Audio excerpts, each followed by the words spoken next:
மீண்டும் நம்முடைய அடிப்படை வேலை எப்படி இன்னைக்கு கவலையோடு நமக்கு எடுத்து காட்டுகிறது. இன்னைக்கு பெண்கள் எதற்கும் பலாத்காரத்துக்கும் ஆளாகிறாங்கன்னா 1 மணி நேரத்துக்கு கிட்டத்தட்ட ஏராளமான இளம் பெண்கள் இளைஞர்கள் அந்த மாதிரி ஒரு சட்டத்தை கொண்டு வந்து நிறுத்துறாங்க. மீண்டும் விசாரணை நடத்தணும். இங்க எல்லாரும் சேர்ந்து கொடுக்கக்கூடிய இந்த வரவேற்பு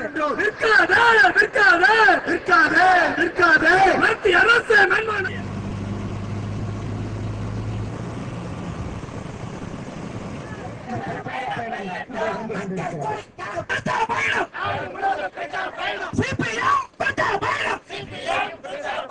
If you go into the actual content of the budget, it is nothing but another effort to protect the interest of the exploiting sections in our society.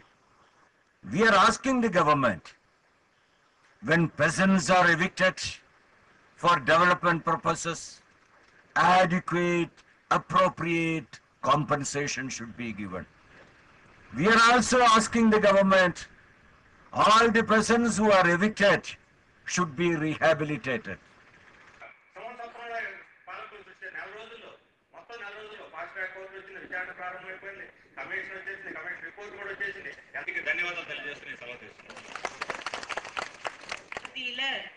என்ன பார்க்க முடிகிறது என்றால் ஒரு கோபம், ஒரு ஆதங்கம், இன்றைக்கு ஒரு மாற்றுக் கொள்கையை வைத்துக் கொண்டு மக்களை சந்திக்கக்கூடிய மார்க்சிஸ்ட் கம்யூனிஸ்ட் கட்சியோட நீங்க இணைய வேண்டும், அப்பொழுதுதான் இந்த மாற்றம் ஏற்படும் என்று அவர் போல் இருக்கக்கூடிய பலரிடம் நாம் சொல்ல வேண்டியது இருக்கு.